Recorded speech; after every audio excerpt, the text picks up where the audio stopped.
Hi everyone, today I will show you how to convert Figma design to HTML and CSS. First, open your project in Figma. Once your design is ready, you will need a plugin to convert the Figma design into HTML and CSS. To do this, click on the Figma icon in the top left corner of the screen. When the menu opens, hover over the Plugins option and then select Manage Plugins.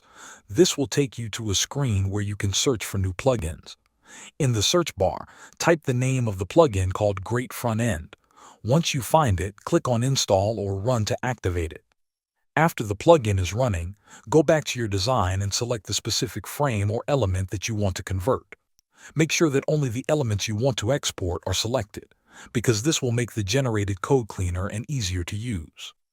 Once the design is selected, the plugin will provide you with HTML and CSS code.